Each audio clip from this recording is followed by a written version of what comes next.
1300 eur depozit padne pri hociakej škode, čo je len škrabanci.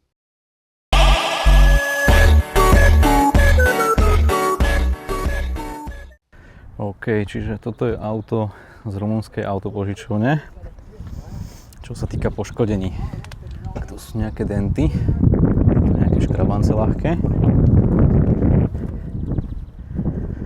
Kolesa sú tieto zimné, ale vyzerajú ešte celkom takže schopné na tie 3 dni, čo sme tu v pohode. Tento nárazník kúsek nesedí, bol evidentne robený, aj to je vidno. Tu sú nejaké klasické škrabance, tuto dole nárazník. Taktiež vpredu je vidno, že to bolo robené asi nemoc kvalitne, keďže táto mriežka je taká nastaviteľná. A inak akože klasické také bežné poškodenie. Čo však bolo divné, že bol extrémny tlak z tej poisťovne na to, aby sme, teda z tej požičovne, aby sme to poistili cez nich. Že auto vychádzalo 24 eur na 3 dní a poistka vychádzala 200 eur, tak sa mi to zdalo extrémne veľa. No ale pánko povedal, že keď jednoducho to nepoistíme a bude tam nejaký škrabanec, takže depozit 1300 eur preč a môžu ho až zdvojnásobiť, čo by som bol zvedavý, že teda ako to spravia. Tu je ďalší škrabanec, tu na nárazníku. Auto, čo som pozeral, má nejakých 50 000 nabehané. Je to požičovňa, čiže nejaké škrabance tam sú, ale strašne to bolo divné toto požičovanie. Prvýkrát, keď som požičoval auto, vyvíjeli taký enormný tlak na to, aby si človek u nich poistil takéto auto a za toľko peňazí. Ten kufor bol evidentne tiež lakovaný, nie boh vie jak kvalitne. A tak dobre, však je to auto z požičovne. Ale aj tak ako, neviem, celé mi to proste prišlo divné. Takže som zvedavý, či ten depozit potom vrátia a či budú robiť nejaké obštrukcie, keď budeme auto vracať. Samozrejme, auto som si celé nafotil. Chlap to tam tiež fotil do tabletu. Takže hovorím, no, som zvedavý, ako to bude ďalej pokračovať. A few moments later. Bacha! Bacha, tady nesem. Jasné, ani jeden ťa nepustí do toho pruhu.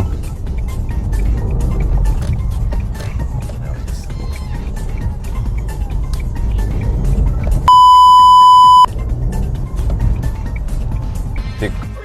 I don't know what I'm doing. To čo je?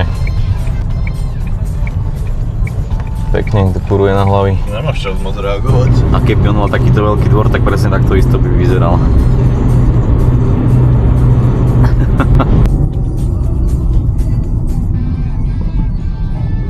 Bacha! I turn now!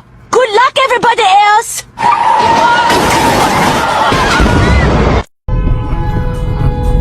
No, by sa ne... OK, ja som sa teraz presunul do garáže, pretože vzhľadom na to, že sme zobrali auto z vlastnej autopožičovne, ktorá má svoje dosť zvláštne pravidlá.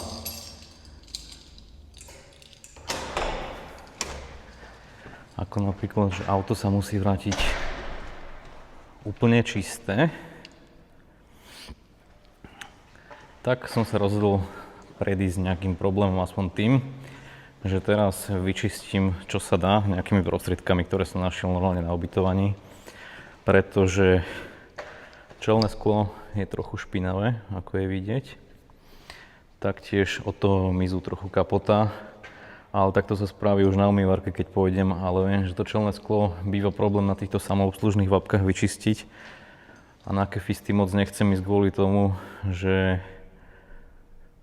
tuším, že budú proste pozerať každý škrabanček a budú na tom proste bazírovať, že to musí byť totálne bez škrabanca, inak budú za všetko možné chcieť čaržovať peniaze. Tak sa poďme pozrieť, že či tomu vôbec nejakým spôsobom predídeme. Akože inak to auto však za tie 3 dni používania není v podstate nejak špinavé alebo zničené. Teraz to v tej tme asi nebude vidno, ale však proste sme boli na tom raz na výlete a to bolo tak celé, čiže je to tak, ale tu sú dosť divní ľudia v tejto požičovni. Tak to idem skúsiť aspoň takto poriešiť, takisto tie späťaky od toho hmyzu. A uvidíme, čo nám zajtra pôjde.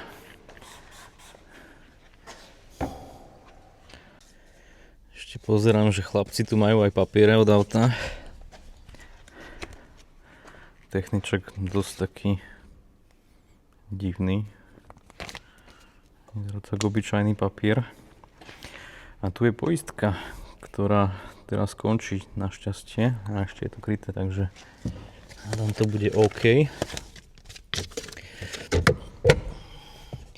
Interiér je akože čistý, veď tu sme proste čo nasedeli 200 km. Samozrejme aj ten ešte trošku prebehnem pre istotu. Vzadu nesedel nikto, ale ako je možno vidieť, tak není to. Musím si na to posvietiť. Není to až tak extrémne dobre povysávané, keďže tu je vidno nejaké zostatky z predošlých asi používateľov. Tu je nejaký fliačik dokonca. A to je moja tyčka, ktorú som hľadal. Ale inak akože asi pohode. Čo sa týka predku, tu som všetko povyberal, čo bolo vo priehradkách, v tapacíroch. Zajtra ešte povysávam a poumývam tieto koberčeky, toto okolie. Čo sa týka tých späťakov, tak som to takto nejako aspoň zatiaľ poutieral. Čelné sklo akože však je doflakované, ale to ešte pôjde na tú umývarku, takže to nejak moc neriešim. A trošku tej okeny som použil aj na kapotu na odstránenie tých mušiek a na svetla.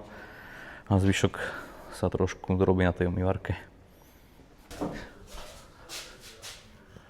Mikrofón je schovatý tu. Je proste tak, že dovnútra otočený. Tak uvidíme, jak bude tento setup fungovať na zajtra. Poďme na to, poďme to pozrieť. Do you have anything left in the car? Yes.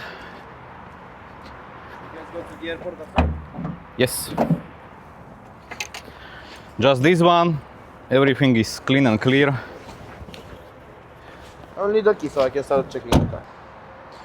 Títo nemajú asi len tieto auta, čo majú tu. Who was the main driver? Me. First of all, here I need a signature for returning. What is that? A signature for returning. Okay, and can you show me the whole document? What whole document? What is in remarks and etc. No, it's not about the remarks. It's about that I make picture and you return the car. From now on, I have to check only the picture in the windscreen with the chip. And this on windscreen was in Friday also. Hmm? On the windscreen? This, okay. If you want, you can show me also. Yeah, no problem. Double checking it. Yeah. Useful.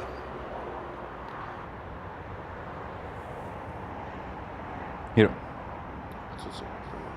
Bigger one. But the car was fine? Everything was fine. Yeah, I found it.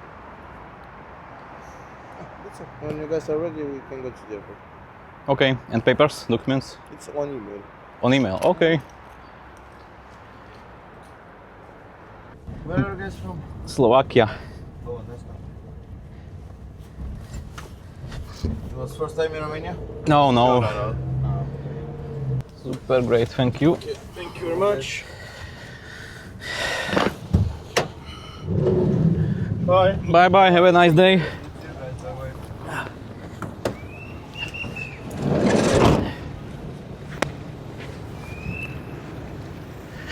OK, takže nebolo to vôbec také hrozné, ak som si myslel. A povieme si zvyšok asi na letisku o tom. No a vlastne po prebratí auta mi prišiel od nich mail, kde v podstate tento ich protokol, a toto je tá vec, ktorú som od neho chcel, že nech mi ukáže, čo napísal sem do týchto poznámok a či nezačiarkol niečo tu, že či nie je niečo zlé. takisto či na aute niečo nezaznačil. Povedal mi, že mi to nemôže teda ukázať, že potom mi to príde celé do mailu, tak som dúfal, že to bude OK. Podpísal som mu to a tu je vlastne vidno fotky pri prevzatí auta. Fotky teraz, ktoré on spravil, keď si auto preberal. Jediné čo, tak tam začal hovoriť s tým čelným sklom, že tam je ďubka. Tak som mu ukázal moju fotku, že tá ďubka tam aj bola, tak povedal, OK, dobré, že máš fotky, hovorím, nie som sprostý. No a nakoniec to prebehlo úplne hladko a bez problémov, čo som bol z toho až trošku prekvapený. Na základe tých recenzií som očakával, že to bude oveľa horšie. Ale zatiaľ dobre, no ešte uvidíme, kedy vrátia depozit. No čo sa týka tých recenzií, tak písali, že niekedy to trvá až 28 dní. Tak uvidíme. Budem vás o tomto informovať. Ale už som na Slovensku a našťastie včera, ak som pozeral, tak tie peniaze prišli. Dokonca no to nebolo 1300 € presne, ale tým, že to dali v tej ich mene a ešte si tam asi evidentne niečo nahodili, tak mi to vyšlo na 1360 € ako depozit. Čo som v živote nezažil, že by bol takto extrémne vysoký depozit a robili by z toho také veľké obštrukcie práve kvôli poistke. Ale tak poučenie do budúcna, objednávajte si auto len z overených požičovní, ktoré majú nejaké to meno a vyhnete sa takýmto problémom ako ja. Ahojte, ja som David, toto bol DS Motion.